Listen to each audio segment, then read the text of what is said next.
أعوذ بالله السميع العليم من الشيطان الرجيم. بسم الله الرحمن الرحيم. السلام عليكم ورحمة الله تعالى وبركاته. إن الحمد لله نحمده ونستعينه ونستهديه ونستغفره ونعوذ بالله من شرور أنفسنا ومن سيئات أعمالنا. من يهد الله فلا مضل له ومن يضلل فلا هادي له. أشهد أن لا إله إلا الله وحده لا شريك له وأشهد أن سيدنا محمد عبده ورسوله جاهد في الله حق جهاده وبلغ رسالة وأدى الأمانة ونصح الأمة وكشف الأمة حتى أتينا اليقين.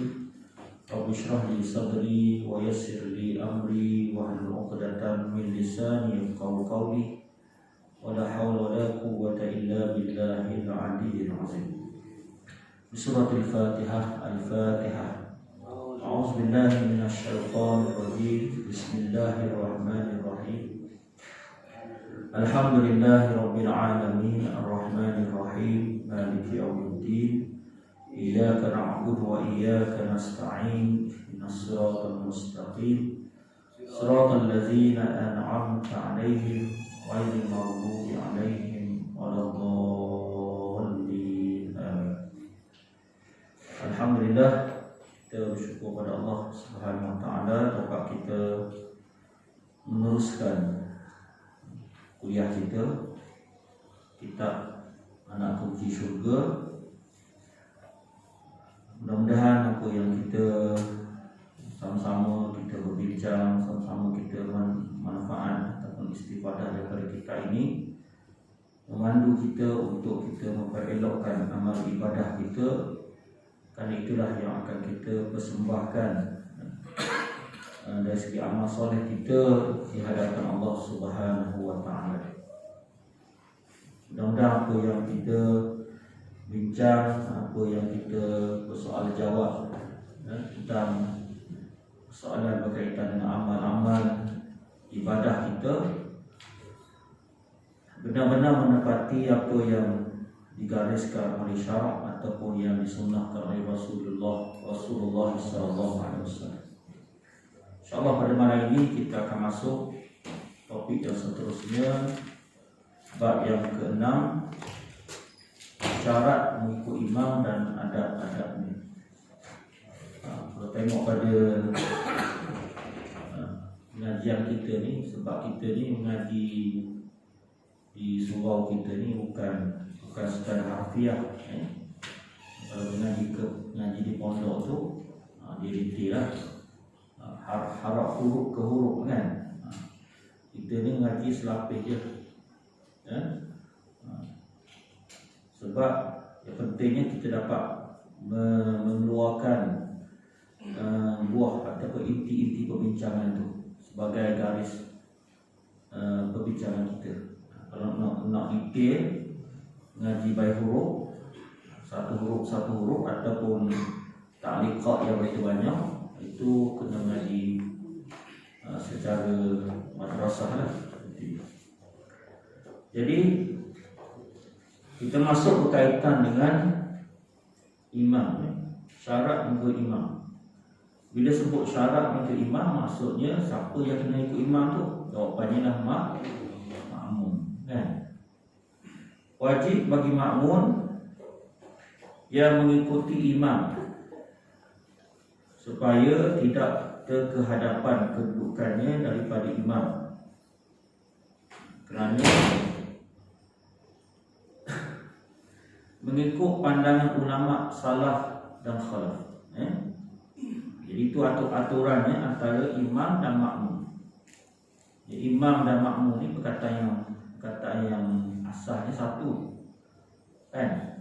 Imaman, makmuman. Maksud imam dan makmum tu maksudnya yang diimami, bukan diimani, diimami ataupun diketuai. Waktu nama imam, belakangnya ialah makmum. Jadi imam tu ketua, belakang tu yang diikutinya. Kerana mengikut pandangan ulama salaf dan khalaf, aturannya imam berada di hadapan, makmum berada di belakang. sama ada ulama salaf, ulama yang terdahulu ataupun ulama yang terkemudian. Khalaf tu ulama terkemudian, bukan salaf. Khalaf tu nama orang, kan? Ulama salaf, ulama yang terdahulu. Ulama khalaf, ulama yang terkemudian. Sunat bagi makmum lelaki yang berseorangan untuk berdiri di sebelah kanan imam. Ingat molek, hukumnya sunat. Sunatnya kalau nak kata kita ni makmum seorang, kita semayang di belakang imam,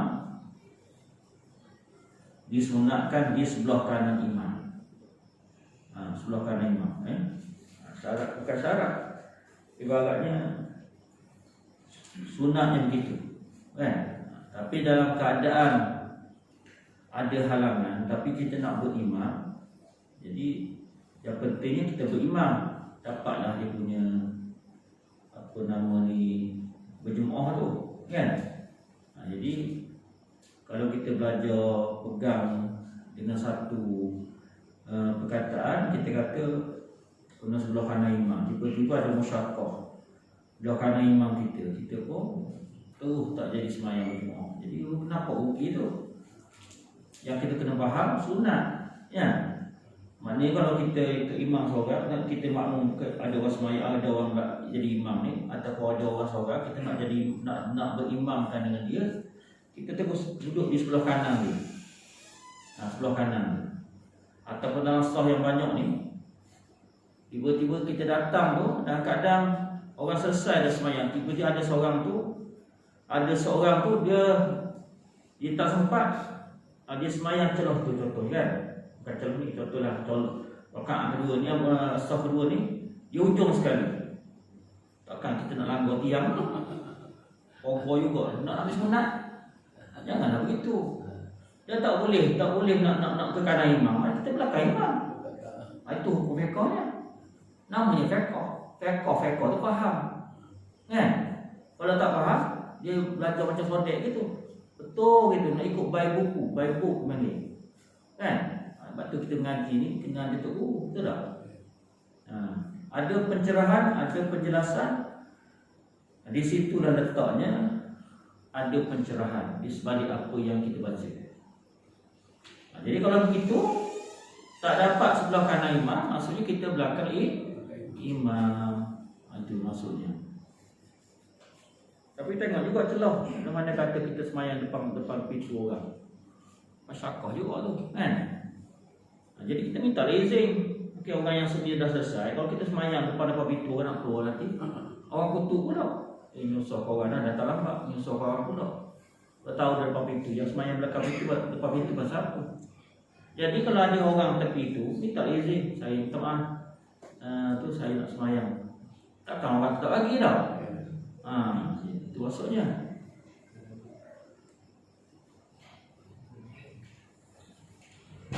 Imam Bukhari dan Muslim mereportkan bahawa Ibnu Abbas radhiyallahu anhu berkata, "Bitu 'inda khalati faqama an-nabi sallallahu alaihi wasallam yusalli min al-lail faqumtu usalli ma'ah faqumtu an yasari fa akhadha bi ra'si fa aqamani an yamini." Aku bermalam di rumah ibu saudaraku iaitu Maimunah. Maka baginda sallallahu alaihi wasallam bangun mendirikan solat pada waktu malam, lalu aku berdiri di sebelah kiri baginda. Dan baginda memegang kepala aku dan meletakkan aku di sebelah kanan baginda. Nak ceritanya, nak suruhnya, nak ambilnya sunnah Nabi sallallahu alaihi wasallam, kita kena mulakan atau kita kena utamakan yang sebelah kanan. Itu maksudnya. Cara baginda ambil tu, baginda isyaratkan supaya sahabat Nabi ni beralih ke sebelah kanan tu. Itu kaedah lah, penting kepada kita bahawa betapa bersungguhnya Nabi untuk meletakkan supaya kalau kita jadi makmum ni, keutamaan kita dia sebelah kanan dahulu. Itu dia. In case kalau kita seorang lah, kalau kita berjemaah, kita kena ambil center tengah, belakang-belakang imam, kan? Itu kedudukan. Tapi dia kena pegang molek, dia tak membatalkan jemaah. Cuma dia kurang fadilah. Sebab kalau orang berkelahi pasal sah, pasal kedudukan apa nama ni, sah ni, dia sebenarnya tak ke mana sebenarnya. Yang penting jemaah tu, berjemaah tu, kan? Kadang-kadang orang tak nak pergi semayang, dia kata saya tak nak pergi semayang nanti sebab tak ada rapat juga. Oh gitu. Habis tu orang semayang seorang tu boleh fadilah setakat mana apa? Betul tak?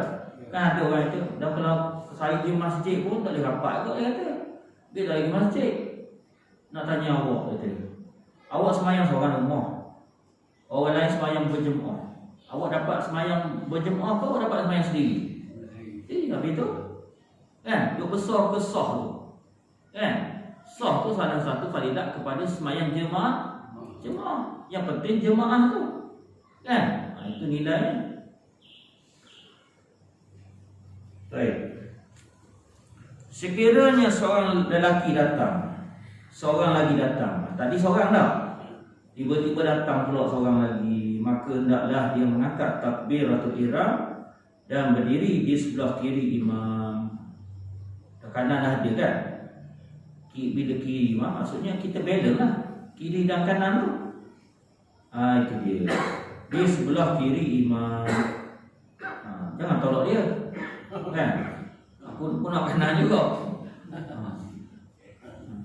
Duduk sebelah kiri imam. Kemudian imam hendaklah bergerak ke hadapan. Imam dah tahu keberadaan seorang lagi jemaah, secara otomatik imam boleh bergerak ke hadapan.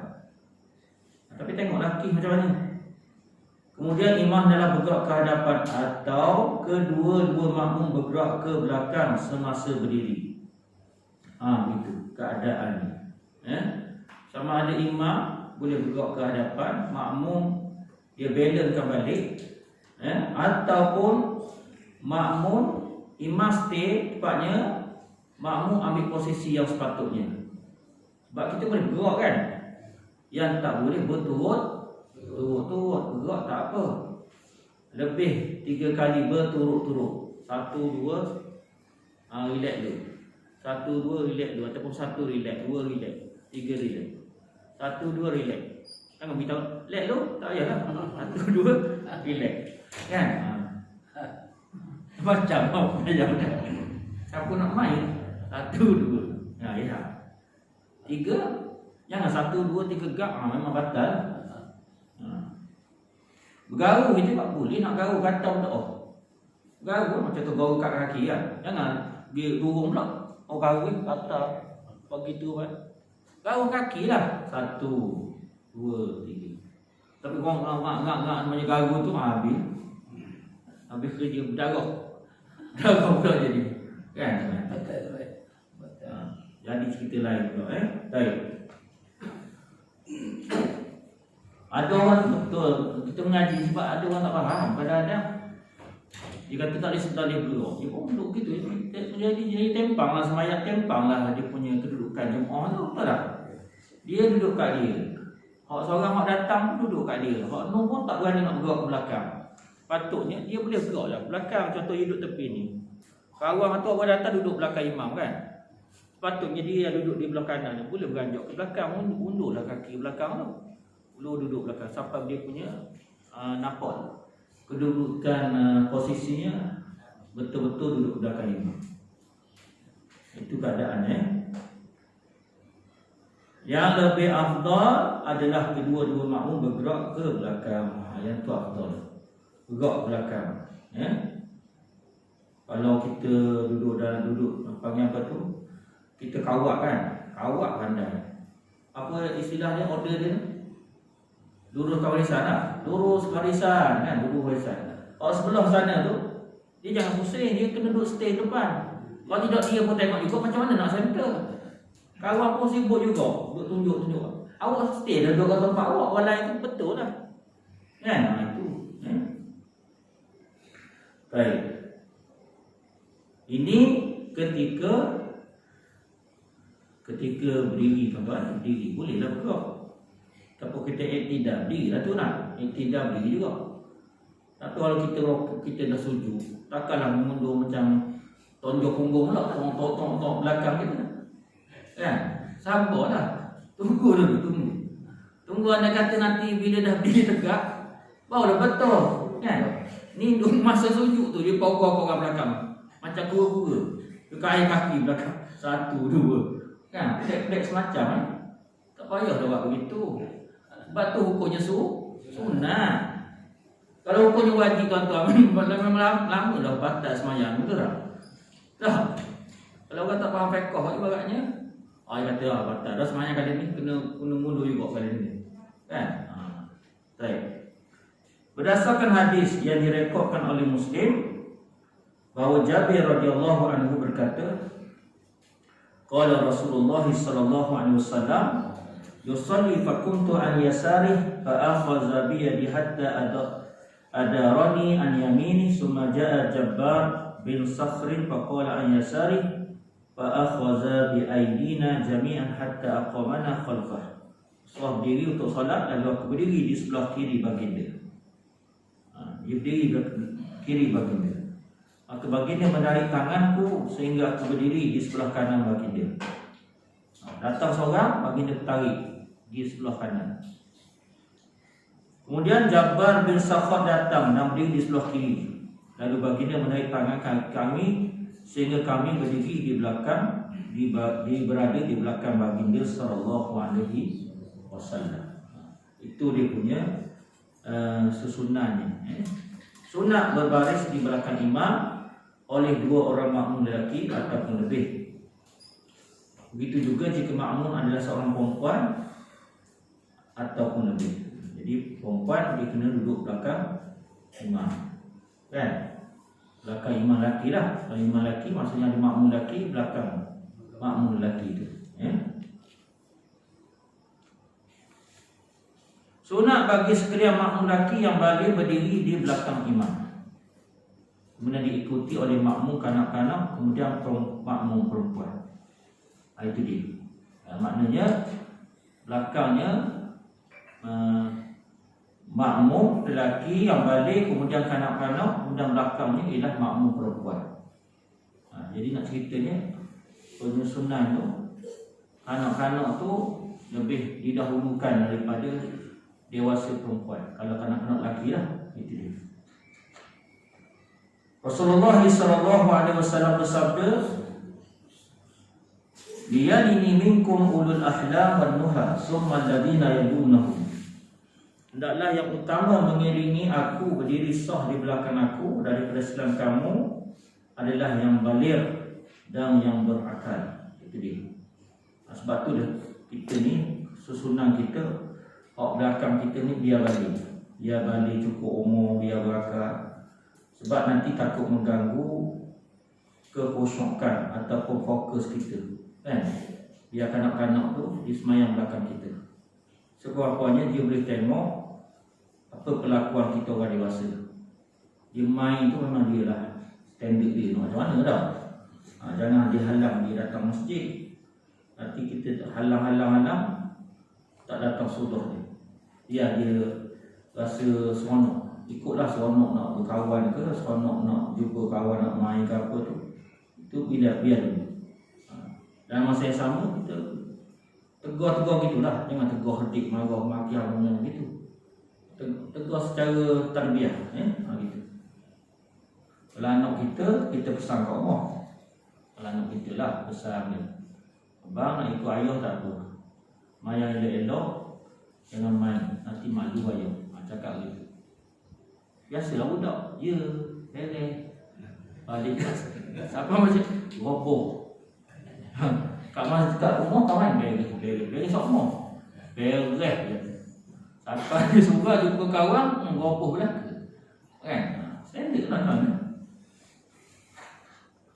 Tu yang ceramah kata apa? Saya tak heran dia kata budak-budak main, yang saya marah heran tu kan dewasa main berkejoran. Mak ikut abu, pak kasih main berkejoran. Yang budak-budak tak apalah itu je. Ini orang tua berkejaran. Baik. Disunatkan bagi imam perempuan untuk berdiri di tengah-tengah makmum perempuan. Kalau perempuan ni, kalau dia jadi imam, dia berdiri di tengah-tengah. Kiri dan kanan dia ialah makmumnya. Kalau kita orang lelaki ni, kalau jadi imam, kita ke depan, kan? Kalau perempuan ni, dia selisih sikit je. Dia jadi imam tu, mana kapit dia sebelah kiri kanan tu, perempuan, jemaah dia. Perbuatan ini seperti dilakukan oleh Sayyidatina Aisyah dan Ummu Salamah. Dan makruh berada berseorangan daripada memenuhi saf. Hukumnya makruh. Kalau kita berseorangan tak penuhi saf, hukumnya makruh. Sesungguhnya Imam Bukhari merekodkan daripada Abu Bakrah radhiyallahu anhu, sesungguhnya beliau masuk ketika Nabi sedang rokok, maka rokok sebelum sempat masuk ke dalam saf jemaah. Kemudian beliau memberitahu perkara tersebut kepada Rasulullah. Maka Rasulullah sallallahu alaihi wasallam bersabda, "Zadakallahu hirsan wa la ta'ud." Mudah-mudahan Allah menambah semangat kamu dan jangan kamu ulangi berseorangan dalam saf. Sebab dia punya sahabat Nabi ni, dia masuk, dia rokok, maka dia rokok sebelum sempat masuk saf. Dia maksudnya dia tak sempat masuk saf, dia rokok, dia pun oleh kerana nak dapatkan jemaah tu, dia pun rokok, mungkin rokok seorang diri ke, mungkin saf tu patutnya ada selagi, contoh kan, ni saf tamu, saf kedua kan, ataupun saf tamu ada lagi pedal tu boleh masuk kan. Tiba-tiba dia logat nak kejar ke jemaah tu pun, dia semayang saf kedua ni, dia seorang je ada, patutnya dia kena kejar tu, dapatkan saf tamu ni. Jadi Nabi kata, dan kali jangan awak gitu lah. La ta'ud, kata Rasulullah. Patutnya buat apa? Patutnya buat apa? Benarkan sah dulu. Dia semayang belakang seorang diri tu, sah tak semayang dia? Sah tak? Sah, bukan tak sah. Tapi dia tak melengkapkan jemaah ni, maksudnya dia tak menyempurnakan secara semayang berjemaah. Itu saja. Kan? Tapi kita kan biasa kalau nak kejar lorak orang, nak kejar nak kan, nak kejar nak tu, nak dapat jemaah gitu pun kok mana-mana dang lah, kat takbir tu unggah semayang kan, dapat jemaah. Kita buat alhamdulillah tu cungak-cungak, alhamdulillah tu cungak-cungak kan.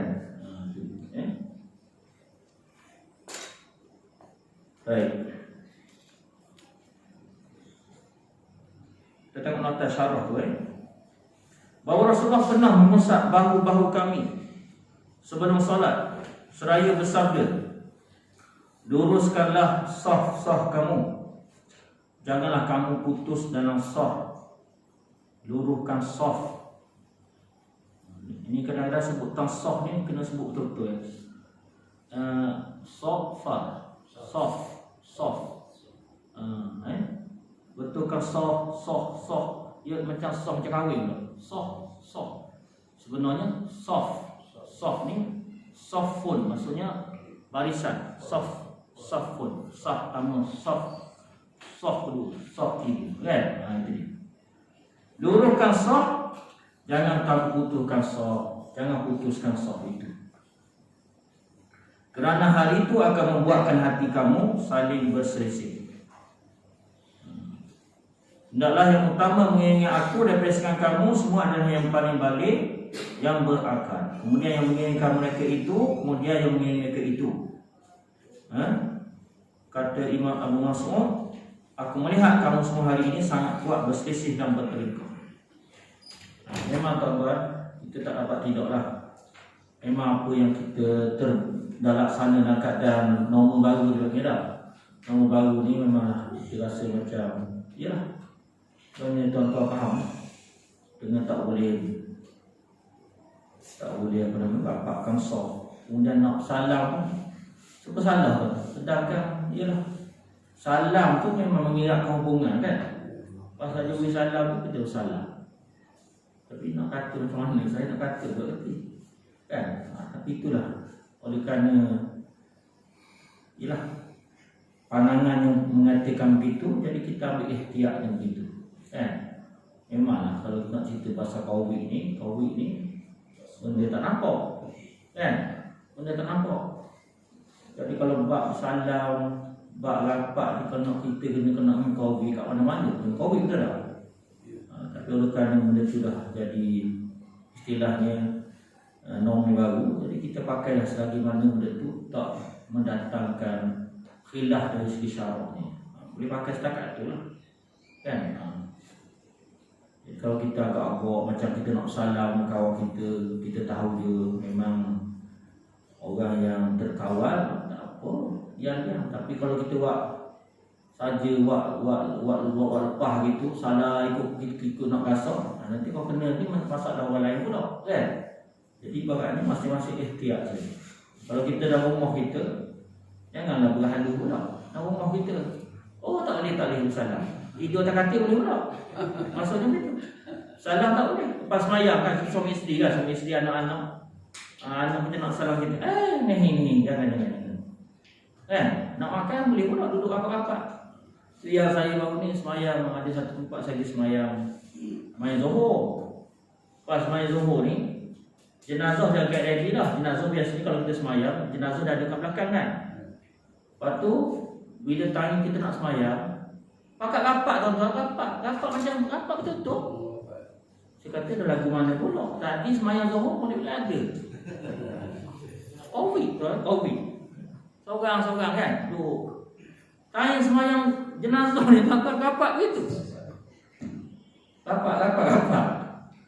Kalau kita pun dah suruh rapat, takkan kita mau semayang seorang dia, kita pun ikut juga dah. Nak cerita ni itulah. Nak cerita macam mana nak cakap, itulah yang berlaku ni.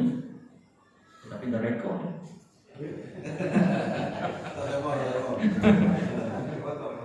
Nak ceritanya, itulah realitinya kan. Itulah realitinya.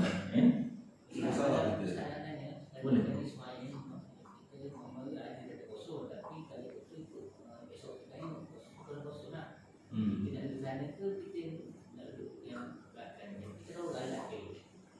Pernah kan? SOP tu dia dipanggil apa? Base kepada keadaan. Kalau anda kata tak ada keperluan sangat, kita penuhkan saja. Jangan ketat sangat SOP tu kan. SOP tu dia panggil standard umum. Standard yang kena pakai untuk umum. Kalau kita buat SOP, jenuh juga fikir atas otak kepala mereka. Masing-masing fikir SOP sendiri. Payahlah nak kawan kan. SOP tu untuk dipakai secara umum. Standardnya begini kan. SOP tu maknanya standard operasi kan. Dari segi operasiannya, pelaksanaan begini, standard sama. Guna pakainya begini. Tapi kalau kita pokok kita macam budak-budak tahfiz duduk pondok dia rapat. Sebab dia memang lingkungan dia tak keluar ke mana kan. Tak ada masalah kan. Tapi kita ni kerana bercampur orang, pergi pasar, pergi itu, jadi kita tak tahu kan. Jadi itu yang dipanggil jalan ihtiyat. Ihtiyat maksudnya jalan berhati-hati. Baik. Istawu wa la takhtalifu fatakhtalifa qulubukum. Luruhkanlah shaf, jangan kamu putus dalam shaf, kerana hal itu akan membuatkan hati kamu saling berselisih. Kata Nabi tu. Nabi kata, luruskan shaf, jangan kamu putuskan dalam shaf, kerana hal itu akan membuatkan hati kamu saling berselisih. Saling berselisih. Fatakhtalifu qulubukum. Jadi rupanya bila kita rapatkan shaf, dengan sendiri dia memberi kesan kepada hati kita. Sebab kita boleh duduk tepi kiri dan kanan.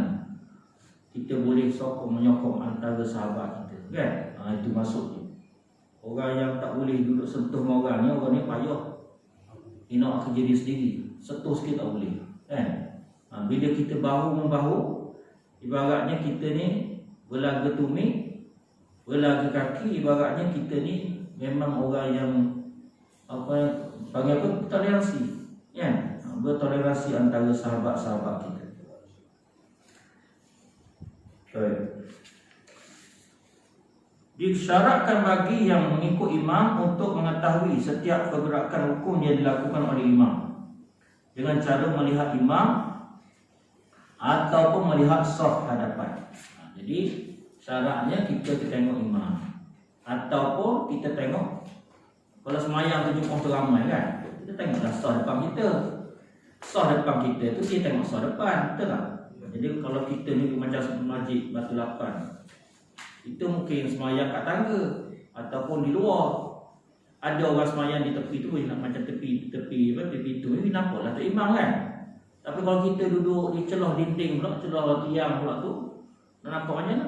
Tak nampak imam, sah lagi, boleh tengok siapa. Oh, sebelah kita dan jemaah kita tu mungkin tengok jemaah yang depan dia. Itu maksudnya. Ataupun dengan mendengar suara imam. Sekarang lagi mudah. Sekarang pakai mic. Dah. Suara dengar. Takkan orang sami Allahu liman hamidah tiba-tiba dia sujud dah. Kan? Sami Allahu liman hamidah. Buat apa Buat apa tanya gitunya? Sami Allahu liman hamidah tu buat apa? Kan? Sami Allahu liman hamidah tu masa orang tengok i'tidal. Kan sami Allahu liman hamidah tiba tahiyat. Kan? Itu maksudnya. Ataupun suara muballigh. Muballigh ni penyampai. Kalau di Mekah tu lagilah hebat. Lagilah muballigh tu lagi hebat sebab iyalah ada juga orang tanya, orang kata kan dia punya mic di Arab di Mekah tu kan hebat, dia kata takkan dengar. Tapi lantunan tu dia punya apa tu, dia punya panggil apa tu, daripada lingkungan tempat tu besar kan, tempat tu besar, jadi supaya apa yang disampaikan oleh imam tadi kesampaian. Ataupun lain-lain cara supaya makmum dapat mengikut imam. Itu dia. Disyaratkan juga imam dan makmum berhimpun pada suatu tempat. Kerana semenjak dahulu solat berjemaah didirikan pada suatu tempat yang imam dan makmum berhimpun. Kena satu tempat. Tak boleh tempat yang lain. Jadi ada isu, contohnya dia semayang imam, kawan tu semayang makmum dalam hotel. Saya tak ada nak kata boleh. Sebab ada orang buat begitu. Tapi sebenarnya tak boleh. Kan? Dia sepatutnya dia kena semayang duduk pada dataran makmum tu, dataran imam dan makmum tu. Duduk di lokasi yang sama. Jadi kalau kita semayang kat rumah kita, contohnya petang-petang dan surau ni ada apa? Ada mic dengar, kita pun duduk semayang kat rumah kita. Imam Allah Akbar, Allah. Kita nak beranak duduk atas. Tak boleh. Tak boleh. Tak boleh. Siapa umur dekat kat sini contohnya? Ada lah umur dekat situ kan. Umur dekat situ kan. Contoh kan, contoh. Tak boleh walaupun rumah kita dekat. Untuk nilai yang berjemaah tu mesti hadir di tempat yang didirikan berjemaah. Kalau tidak senang, untunglah dia. Mungkin semayang berjemaah. Saya tiap hari berjemaah. Jemaah terloteng, mata rumah dia. Tak acik itu. Hadir berjemaah kan? Hadir berjemaah. Itu maksudnya. Disyaratkan untuk berniat mengikut imam ataupun niat berjemaah ataupun menjadi imam. Disyaratkan untuk berniat mengikut imam ataupun niat berjemaah ataupun menjadi imam. Itu pun kalau kita nak dapat fadilah berjemaah. Tapi kalau kita tak niat jadi imam, tak niat jadi imam, maka kita tak dapat berjemaah tu. Orang yang berniat belakang kita berjemaah, berimam, dia dapat tak tu? Dia dapat. Kita tak dapat. Contohnya kita semayang seorang diri. Ratang hamba Allah ni semayang belakang kita nak jadi imam. Atau dia pun niat jadi niat makmum kan. Dia dapatlah. Kita automatik kalau kita nak dapat berjemaah, kita niat berjemaah. Itu pun kalau semayang zuhur lah kan. Tapi kalau kita semayang sunat nak berimam apa dah, dia saja dapat. Itu dia. Ni kalau kita semayang zuhur. Seorang diri asalnya, tiba-tiba datang seorang tu, kita pun syukurnya dapatlah berjemaah hari ni. Dapat berjemaah aku jadi imam lah. Maksudnya begitu. Tukar jadi imam. Kan?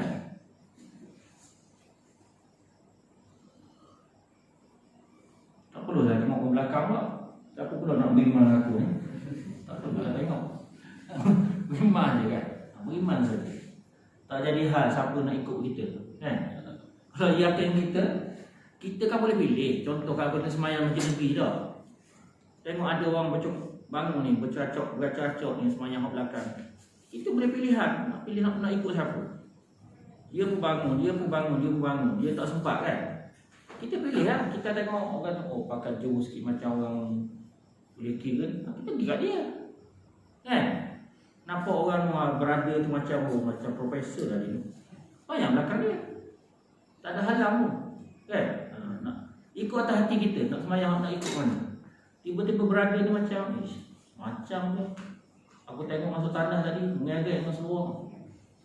Tak payah semayang belakang dia. Dia pun tak arah kita. Kan? Atas kita. Kita kenal dia kan? Okey.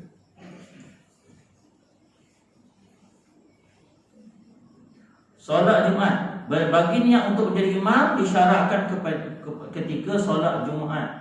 Dan sunat berniat menjadi imam bagi solat-solat yang lain. Kalau Jumaat mesti niat menjadi imam. Dan mesti kita berniat berimam. Sebab syarat solat berjemaah, solat Jumaat ni ialah berjemaah. Orang tak semayang Jumaat sama seorang. Kan? Dia ketinggalan semayang Jumaat, maka tak namanya semayang Jumaat. Dia tertinggal bas semayang Jumaat. Maka dia tak dapat Jumaat. Apa je lah, dia tak ada Jumaat. Contohnya datang-datang, orang nak pergi salam Melaka dah. Maka dia jangan mandai-mandai kalau dia bangun, salli fardhu Jumaati raka'ataini lillahi ta'ala. Saja aku semayang Jumaat 2 rakaat kerana Allah Ta'ala. Siapa ajar dia? Tidak ada lagi semayang Jumaat kalau semayang seorang di. Dan tadi pun saya dapat pencerahan tentang semayang Jumaat ni. Andai kata dia tertinggal saf pertama, tinggal rakaat yang pertama, dia kena ganti rakaat. Dia kena tambah apa? Tambah satu rakaat kan? Tiba-tiba dia tak dapat rakaat kedua, ataupun rakaat pertama pun tak dapat, rakaat kedua pun tak dapat. Maka hukumnya dia kena semayang 4 rakaat. 4 rakaat. Saya tanya, apa itu niat macam mana? Niatnya semayang Jumaat, pelaksanaan solat Zuhur. Ni orang kata ni niat semayang Jumaat, laksana solat Zuhur. Itu dia. Hukumnya begitu. Saya tanya ustaz tu, saya kata, habis tu niat ni macam mana ustaz? Niat mesti Zuhur juga. Niat mesti Jumaat juga. Saja aku semayang Jumaat. Tapi pelaksanaannya ialah semayang Zuhur. Bukan semayang Zuhur, tapi pelaksanaannya solat Zuhur. Pernah tak berlaku gitu pada kita? Ikut masa tahiyat. Mana dia dalam tahiyat akhir. Ya, dalam tahiyat akhir.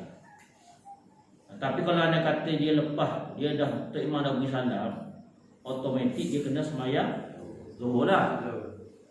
Boleh faham boleh Ini saya kata tadi, anda kata dia orang tengah semayang lagi. Yang dia bila datang tu orang dah rokok, ataupun dia tak sempat rokok, ataupun orang sedang sujud, ataupun sedang i'tidal. Maka dia pun follow tu imam tu, follow jemaah tu, dia semayang akad takbir macam biasa. Saja aku semayang fardu Jumaat mengikut imam kerana Allah Ta'ala, dia semayang lah. Bila tu imam beri salam, dia kena semayang 4 rakaat. Itu dia. Kalau kita dah tertinggal, maka kita kena semayang Zuhur. Saja aku semayang fardu Zuhur. Rasanya tak pernah berlaku kok. Kita lah tak pernah berlaku. Ada sepanjang hayat ada pernah berlaku? Tak pernah berlaku kok. Kalau pernah berlaku tu, tak tahulah kita babah ke apa mana. Kan? Okey. Innama ju'ila imam, disyaratkan kepada makmum untuk bertakbir selepas daripada takbiratul ihram oleh imam. Sabar dulu untuk imam angkat takbir dahulu, lepas tu barulah kita sebagai makmum angkat takbir. Jangan serentak untuk imam. Kan? Untuk imam dah nampak dah bertenang, Allahu Akbar, kita bawa Allahu Akbar. Jangan sama naik dengan imam. Allah Allah. Untuk imam nampak, kita nampak dulu. Tak boleh lah. Biar tu imam selesaikan, bereskan dia dulu. Allahu Akbar. Gitu. Ada juga kita kan, kalau tu imam tu dia berlaku was-was. Kadang-kadang gangguan ni berlaku. Saya sendiri pun kadang-kadang dia mari dah lah mari hak jahat tu kan. Mari mungkin was-was dan sebagainya. Jadi yang tu tuan-tuan, bila kita tajdidkan balik tu, dia tak menjadi halangan. Kalau nak kata tu makmum di belakang tu, dia dah angkat takbir, dia ibaratnya tu imam yang depan tu dia mundur balik tadi, dia tak membatalkan makmum yang mendahulukan tadi. Sebab dia mendahulukan tadi atas faham dia tu imam sudah selesai kat takbir. Tapi kalau dia belakang betul-betul tu imam, dia nampak tu imam tu baru nak starting, kemudian dia mundur balik, kita mundur balik lah. Sebab kita tahu kalau macam dalam sah yang ramai kan, sah yang ramai, kita tak tahu, kita pun tak apa clear pegawai imam. Ingatkan imam tadi tak mundur balik dah, maka kita tak ada masalah. Jangan kita tanya-tanya tu imam mundur balik, batal tak sembahyang saya tadi? Jawapannya tak batal. Innama ju'ilal imam liyutimma bihi fa iza kabbara fakabbiru. Sesungguhnya dijadikan imam supaya diikuti dengannya. Bila imam bertakbir, maka bertakbirlah kamu sekalian. Wallahu a'lam. Jadi sekadar itulah yang kita kongsikan pada malam ini berkaitan dengan syarat mengikut imam dan adab-adabnya.